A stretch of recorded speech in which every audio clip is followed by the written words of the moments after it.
I'm like, I just said the Wednesday. I'm like, I want the weekends. Okay.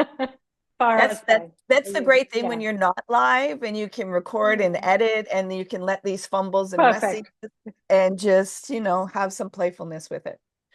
Welcome to the Lift Oneself podcast, where we break mental health stigmas through conversations. I'm your host, Nat Nat, and we dive into topics about trauma and how it impacts the nervous system. Yet we don't just leave you there. We share insights and tools of self-care, meditation, and growth that help you be curious about your own biology. Your presence matters. Please like and subscribe to our podcast. Help our community grow. Let's get into this. Oh, and please remember to be kind to yourself. Welcome to the Lift Oneself podcast. I'm your host, Nat Nat, and today I have a special guest all the way from Dubai, and her name is Farah. Farah, would you be so gracious to let us know who you are, a little bit about what you bring into the world, and, what makes you smile? That's a lovely question, and it's a wide one. So first of all, thank you for having me on your show. Great to meet you and your listeners. My name is Farah. As you said, I'm living in Dubai today, which will be in the news for different reasons than what we talk about. I was born in London. I'm a Parsi by faith, and I grew up in India. So I have the perspective of a multicultural background, if you like, and having the sort of comfort that I've acquired in being able to straddle different geographies, different cultures, different points of view, and accepting that there are differences in our points of view based on our own experiences, our lived experiences, our conditioning, our upbringing, and various other sort of factors that come into it. Um, I have been in finance my whole life as a career. I did want to become a doctor when I was much younger. Clearly, that is not what was meant to be. So here I am, still in finance. And what makes me smile? So many things. Beautiful flowers. I adore flowers, make me smile. Being with friends, feeding them. I love cooking and baking. That makes me smile. My children make me smile. Um, just natural beauty. A sunset would make me smile. So lots of great music. Love music. So lots of different things make me smile. And it's those little things that bring me a lot of joy. It's the simple pleasures that I do enjoy. And I don't know if that's a perspective with age, but I find the smaller things, the more real they are. I feel they touch me in a different way. And what do I bring to the world? All of myself, and a book that I've written and I've published, and hopefully we'll touch on it, which talks about, I guess, just human relationships. Really, at the heart of it, it's about human relationships. It's about loss. It's about how a mother and a daughter relationship unfolds over continents and geographies, and the challenges and the joys and the perils of it. Great. There's a lot that we're going to be able to dive into. Before we do that, would you join me in a mindful moment so that we can ground Sure. ourselves in the breath? Be And very happy to. thank you. For the listeners, as you always hear me say, safety first. So most people listen to a podcast while driving. So please don't close your eyes. Yet the other prompts you're able to follow with whatever you're doing. So Farah, I'll ask you to get comfortable in your seating. And if it's safe for you, please gently close your eyes. And you're going to begin breathing in and out through your nose and bringing your awareness to watching your breath go in and out. You're not going to try and control your breath. You're just going to bring the awareness to watching the rhythm, allowing it to guide you in your body. There may be some sensations or feelings coming up. It's okay. Let them surface. You're safe to feel. You're safe to let go. Surrender the need to control. Release the need to resist and just be. Be with your breath. Drop deeper into your body. There may be some thoughts or to-do lists that have come up in your mind, and that's okay. Gently bring your awareness back to your breath, creating space between the awareness and the thoughts, and dropping deeper into the body and being with the breath. Again, thoughts may have popped up. Bring your awareness back to your breath, beginning again, creating more space between the awareness and the thoughts, and dropping deeper into the body and being with the breath.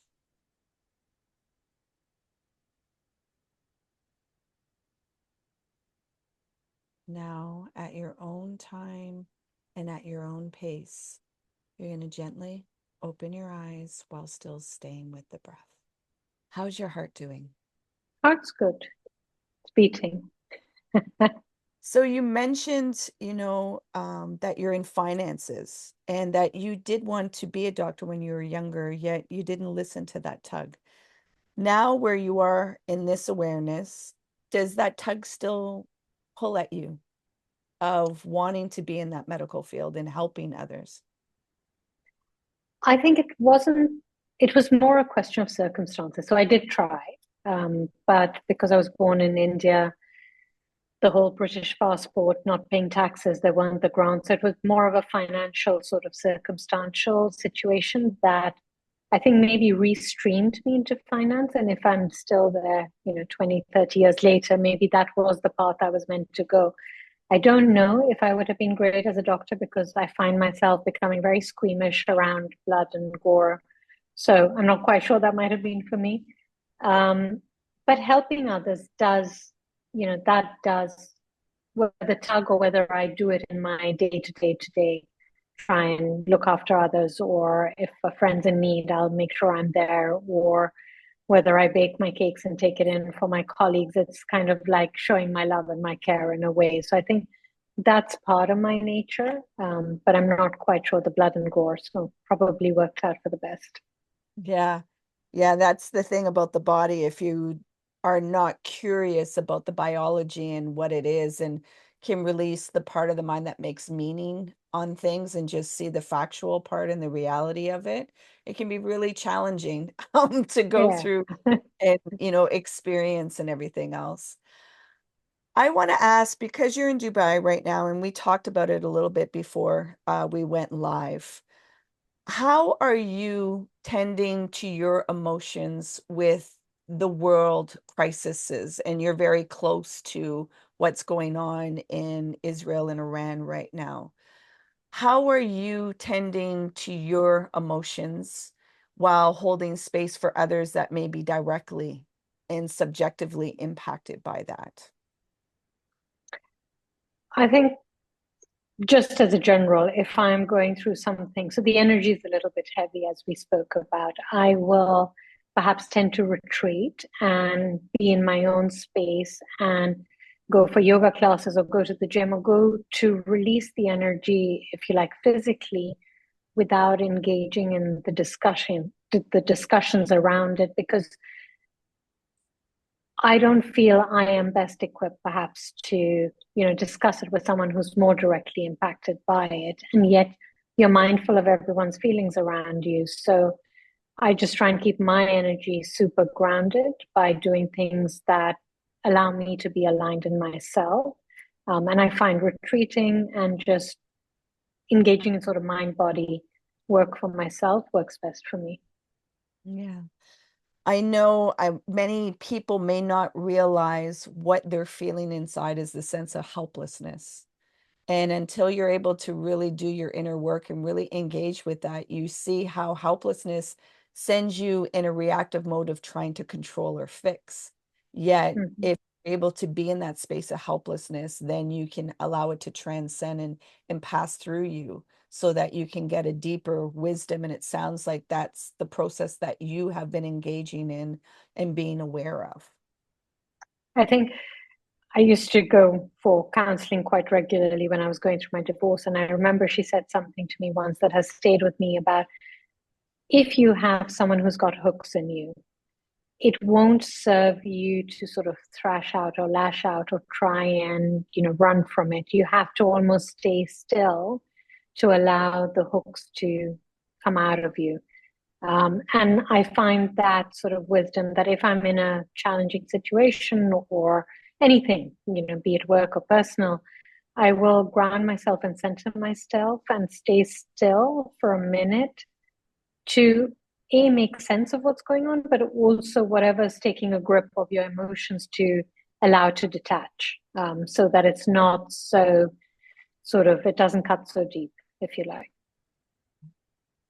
Beautiful analogy. The hooks. Some may not understand that perspective. I know in a Buddhist sense, you'll hear about the hooks and the arrows, and better visually understand the torment that goes on inside when you're not really adjusting to reality, that you don't know how to feel your own authentic emotions, and that you're still grasping on the outside of you for safety, for soothing, for validation and worth. That those hooks are that, no, wait, it's everything is within myself. Yet it's a journey to reconnect into self and better understand that. Correct. I think we're maybe conditioned, we're brought up that if something troubles us, we seek external comfort or soothing or, as you say, validation. And it's been a journey to get to the point where your instincts might say, I want to call someone or I want to do, whatever it is to do to try and make you feel better, but to actually just say, no, I just need to sit still with myself to let this pass, to then see what the landscape holds. And then take your next best action from there. Yeah. And I just want to be mindful, Farah and myself are talking because we've done inner work. When you're at the beginning of this, to, like she mentioned, she went through counseling, to hold a space with somebody else so that you can feel your emotions and there's that safety of co-regulation. Because a lot of us, when we were young, we weren't able to feel our authentic emotions. So when sadness or anger or fear or frustration came up, we didn't know how to engage, so we suppressed it. Yet when you are in front of somebody else and you're able to feel these big emotions and they're able to be released out of your body, that's where there's the expansion, and that you learn that you can create safety in your body. So I just want to be mindful, because sometimes people isolate themselves and feel that because their parents told them when they had a certain big emotions to go to their room or go in a space and deal with it on their own, they didn't get that co-regulation, that these emotions are healthy and they're safe to feel, and they're not a burden on other people. So I just want to be mindful of that, because sometimes some people can take that and then they're not realizing, well, some people have used that tool of co-regulation with others so they can better understand themselves. Myself, even with, all of the experience that I have and the tools, there's still sometimes where I have big emotions and I have to speak with somebody, yet what they do is listen. They don't try to fix, so that I can feel my emotions and not separate from myself when those big emotions, or use too much stoicism by creating apathy and numbing myself from the emotions and the sensitivity. So I always just give a little bit more depth, because some of this seems like, oh, we can just do it. And it's like, well, no, there was a journey to get here. Some Yeah. people, they don't yet, when monks and others speak about, the no mind or stillness, it's like, you got to remember, they've been meditating in silence for a long time. So they're able to respond in these kind of ways. When you haven't been able to deal with your biology, it's very overwhelming to start doing that journey inwardly and, you know, connecting back into self. You mentioned also that you wrote a book. So could you let us know the title of the book? And it seems like there's a lot of personal experiences that you've, handed over to others. It's almost like a Cole's note, that if you want to learn certain things, read it through my journey and apply it. Absolutely. And I think that was part of the reason for writing it. So the book is called Meher and Me. My mother's name was Meher. So it's about my journey with her, but primarily it's sort of paying homage to her. So My mom passed away.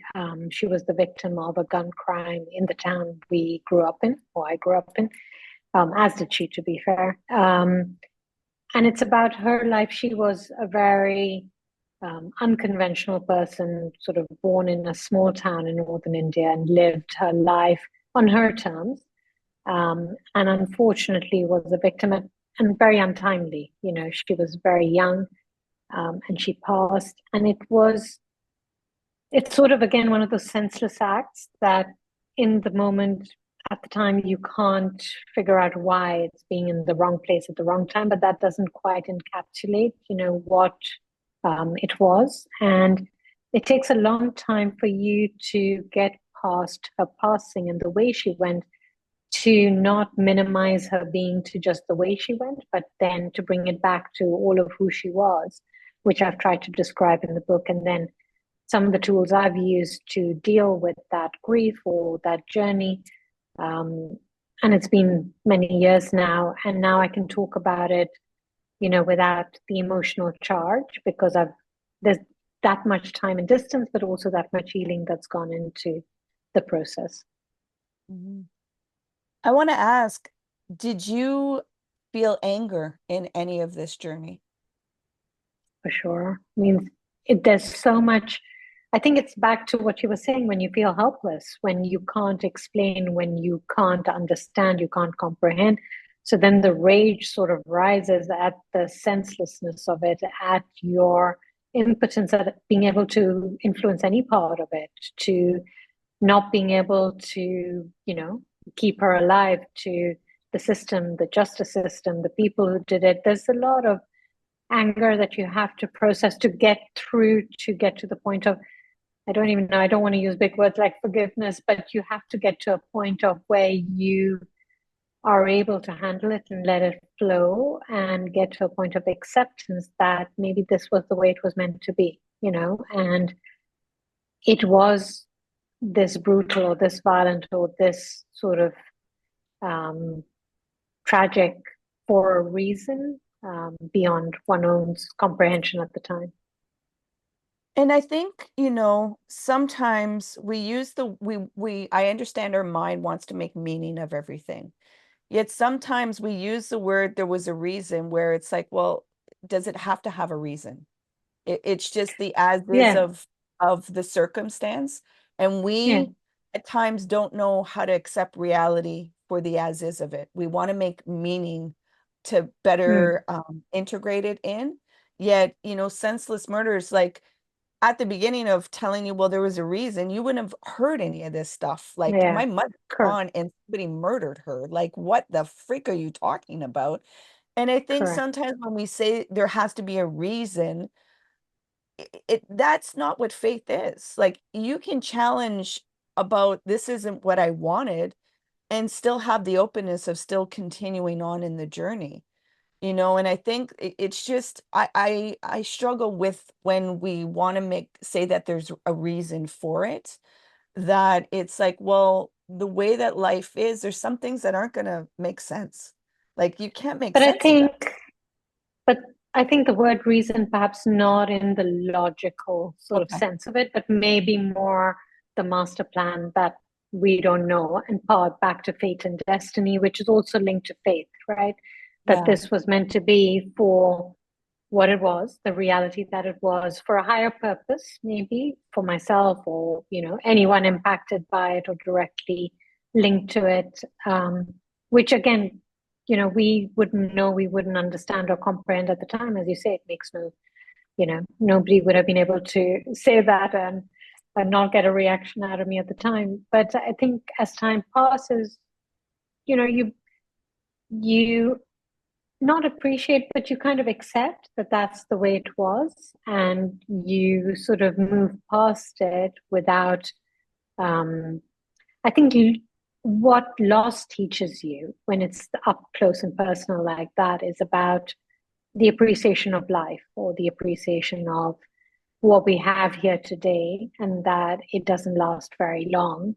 And it makes you very, very aware of our interconnectedness, but also how transient this all is, right? So Um, I think it just gives you a perspective that you can say, but someone who hasn't experienced that level of loss may hear it academically, but they will feel it intuitively when they've been through something, which I wouldn't wish on anyone, but I just think it's one of those facts of life you experience as you go through life. I appreciate you allowing me to, because I have a friend that her son was murdered at 19 on her birthday. Therefore, when you hear reason, yet you allow, because how I tell people, it's like, well, death you cannot control, and every death it ripples and it puts an impact on people beyond what we understand.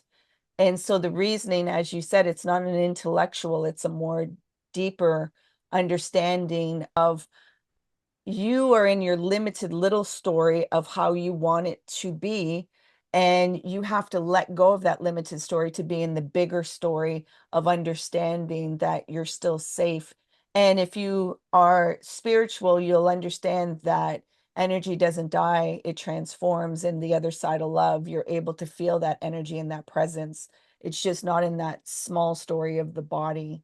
Am I wording it in a way Yeah, that absolutely. Absolutely. So, means what you just said. I was listening to Deepak Chopra, and someone asked him about dying. And he said, if you can think of a room and the four walls of the room and the roof of the room, and there's air inside that room, and that's sort of the soul and the body, if you like. And then when you pass away, it's like all the walls are down, the roof's gone, and the air is free to sort of mingle with the rest of the air all around. It doesn't mean it's gone, it's just not in that container, and it's free and all around. And I do believe that. I do believe there's something higher. I do believe, it means I talk to my mother very yeah. regularly. Loud conversations in the car, when I need just to vent. And I will say I miss her, but I can feel her presence when, there's something critical or crucial. I do feel her presence come through. Yeah, I'm going to thank you for the depthness, because now when I hear reasoning, I'm going to find somewhere to communicate, because I will communicate the death and not being attached and allowing that process to receive. I do understand that academic reasoning, when people hear it, it's like it feels like a real hit that you're invalidating the grief that I'm going through, the pain. And in that beginning process, you don't want to hear any of that. Like, don't tell me if, and especially if you haven't, done the inner work and been attached to self to feel that presence yet. I thank you for that, because now it's giving me a better way to find language that doesn't just hit, because like you said, reason, it's not the intellectual, it goes much more profound than that. So holding space for that. But I understand that that word makes it Mm, that like invalidating someone's emotions, where sure. it's like, I want to bring that in, that it's Mm, not one or the other, it's end in both and much more. So let's go in the profound aspect of it, so you don't have to shut yourself off from, because once you come into that space, you're able to reconnect with joy. And I want to ask you, how was that to allow yourself to feel joy to come back in? I don't know if it was so much of a conscious feeling joy or even a conscious not feeling joy, but when you're in the midst of grief, and grief is a journey, right? And it doesn't have to be grief because of death, it could be any kind of grief. It's almost like that you're shrouded in a sort of a grayness, right? And everything loses color. Your taste buds, you don't taste, you don't enjoy food. The things that did give you joy before no longer give you joy. Um, and it takes a long while, and I wouldn't even be able to put a time and a number on how long it takes. But I remember the little bits of joy that would come through was baking. I would go into the kitchen. My mom used to love to cook. I love to cook. I would go into the kitchen and just want to create. Not so much that I wanted to eat or feed myself or anyone. It was just the need to be busy with my hands. And I have been told that the nerve ending in your hands help you process grief. So whether you garden or paint or knit or stitch, or in my case, bake, it's helping your hands are being creative and the nerve endings are getting soothed in a way. Um, and I didn't know this at the time, but that was what I was being called to do. And that would, when you smell something baking in the oven, that whiff, that aroma, that would be that little glimpse of the spirit would lift, and then you'd be back in the mind state or the mind fog that you were in.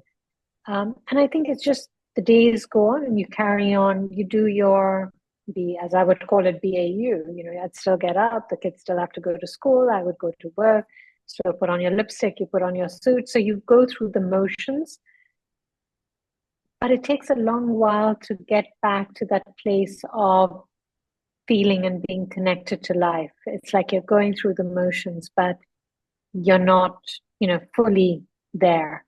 Your mind is almost scanning the horizon to see or looking for a glimpse of the person you've lost, is how I would describe it. You mentioned that you are a parent. I am a parent. Do you have a daughter? I have a daughter and I have a son, grown up. So, yes. Okay.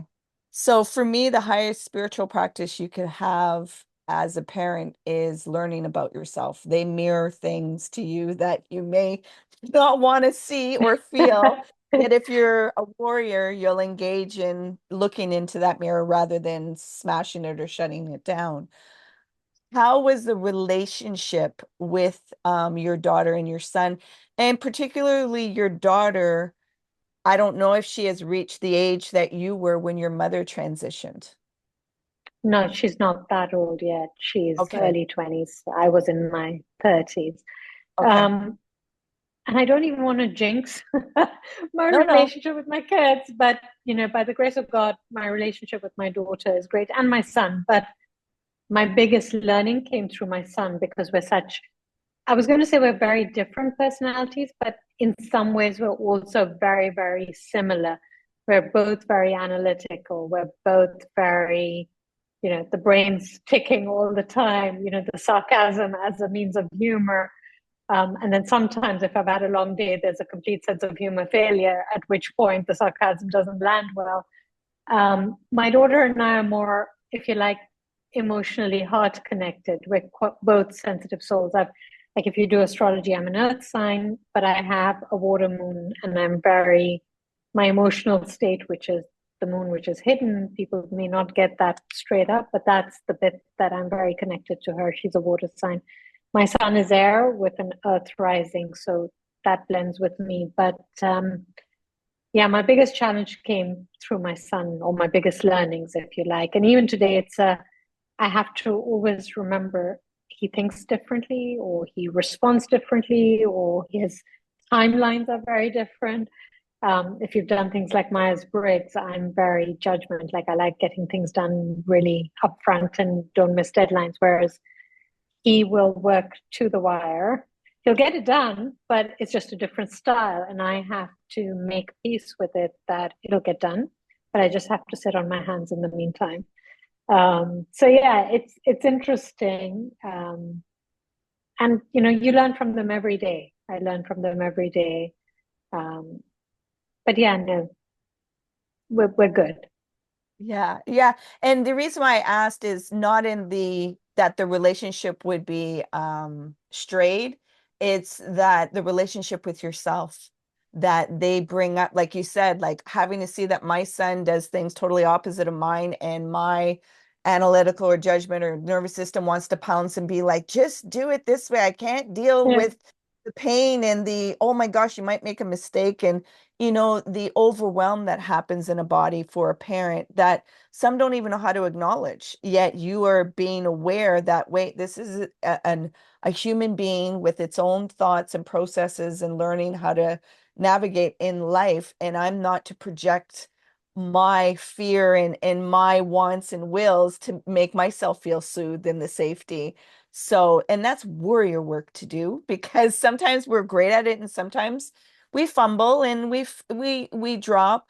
Yet I think what strengthens relationships between, parent and child is when we can be accountable for our mistakes and acknowledge our stuff that we have done, and not just, oh, well, you didn't do it the way that it was supposed to be. It's like, no, I got to acknowledge my emotions and my humanness and how this relationship will overwhelm me. So thank you for Yeah. being transparent and sharing that, because Mm. not that's the work of a conscious parent, also to recognize our stuff and see that this is a human being, that sometimes we just don't comprehend. Yet if we look, a lot of times there's a lot of similarity of ourselves in there. We just Correct. don't want to see it. It's like, Correct. I Yeah. don't want to see that. I don't do that. Yeah. And then really look, you're like, oh, I do, but it doesn't look kind of the same. Yet in principle, it's the same thing. So I think Correct. that is the irony Yeah. when No. you consider. They call me out on a lot of it. So it's good to have them to check and challenge you as well. And a term I learned while they were at school, one of the teachers said, so you have helicopter moms, but you also have lawnmower moms. So the lawnmower mom is going out and sort of mowing down all the weeds before the kids step on the grass. And I think I might have been guilty of that, but I became super conscious because they have to learn from their own mistakes as well. Um, and go through the challenges of life, because life is hard, at the best of times. And they need to build their own resilience, um, and be able to figure it out, but knowing I'm there for them and I've got their back. Yeah, yeah. That, being the lawnmower mom is very understandable. It was protection. You went through deep Mm, pain. So you don't want your children to go through pain like that. correct. We protect, not recognizing, well, pain is a teacher. So if they don't Mm, learn from not, deliberate pain, yet life correct. has pain built in Yeah. it, you learn how to navigate this world. So I think that's where we have to have the compassion and learn what was the protection and what was the pain, and how our nervous system was wired. And with the parenting, it's being able to face that fear, and allow there to be a trust in yourself and in God, Allah, universe, whatever name you call higher source, that, these children were brought forth and they're tethered to that same energy, but we think it's only us. We're the only the people can protect. And it's, that's again, depth in spirituality, that you learn that Mm, aspect. I'm mindful of time, so I want to know a reflective question from you. I want to ask you to bring your awareness right now and to bring it back to your 18-year-old self. And you have mhm. 3 words to tell yourself to carry you through the journey to right now. What would those words be? I think have faith, believe in yourself, um, and you've got this, kind of like, almost, because my 18-year-old self was so riddled with self-doubt, very low self-esteem.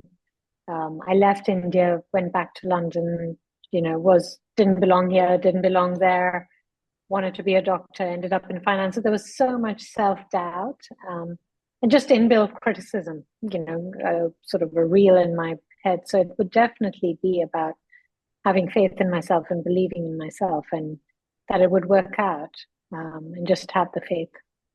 Mm. So I know the listeners are like, okay, enough, Nat. Can you let us know where we can find Farah? So could you let the listeners know where they can find you, where they can find the book, and any other things that you may have as offerings? Thank you. The book is available online, so your preferred online retail, Amazon or Barnes and Noble. It's called Meher and Me. I have a website, which is farahpress.com, and I'm on Instagram at farah.press. So I'd love for your listeners to come and join the journey and share their thoughts and feedback on the book, and engaging with them and interacting with them. Is there anything that you would like to leave the listeners? So one quote that I read actually recently, it's a book I've read, but I saw the quote again, and it really sort of resonates because of what's going on in the world, but also to the journey I've been on. And it's by Arundhati Roy, who wrote the book called The Ministry of Utmost Happiness. And there's a quote that says, there seems to be no hope, but pretending to be hopeful is the only grace we have. And that kind of, I love, because you have to believe it's going to get better. You have to believe there's hope. You have to dream. You have to envision a different reality to wherever you're at, if it's not one you want to be in. And hope really is the grace that'll see you through. Beautifully said. Thank you for that quote. Thank you for this energetic conversation that was very transparent and honest. And I learned a lot in this conversation. So I thank you for that knowledge and wisdom for me to reflect even deeper of how to hold space and communicate in a more depth with grief and emotions, and how we hold space for others, and how words can impact us, yet it's taken a moment to go further deeper. And for the listeners, at any point in this conversation, if something opened up where you felt there was an aha, or there was a glimmer, or it felt like, oh, this is my story, reach out to Farah. Go on her Instagram, go on her webpage, send her an email. All her information will be in the show notes. And also, get the book. And when you get the book, leave a review. Those reviews are golden nuggets for others to come into the journey, to see what is possible with grief and what the power of choice is. Because once you start understanding grief and you understand your emotions, you understand there's a choice you can make on how you're going to show up. Is it easy? No. Yet it is simple, yet it's not easy to apply. Yet when you choose how you want to show up, it makes the world a difference of how alive you're going to feel in your everyday. So thank you, Farah, for doing the alchemy in your life, taking those impurities and turning them into gold, yet not just keeping that gold for yourself, you're sharing it with others. So thank you so much for all that you do and you create in the world. It's appreciated. Thank you so much for having me on the show. It's been really a pleasure talking to you. Please remember to be kind to yourself. Hey, you made it all the way here. I appreciate you and your time. If you found value in this conversation, please share it out. If there was somebody that popped into your mind, take action and share it out with them. It possibly may not be them that will benefit. It's that they know somebody that will benefit from listening to this conversation. So please take action and share out the podcast. You can find us on social media, on Facebook, Instagram, and TikTok under LiftOneSelf. And if you want to inquire about the work that I do and the services that I provide to people, come over on my website, come into a discovery call, LiftOneSelf.com. Until next time, please remember to be kind and gentle with yourself. You matter.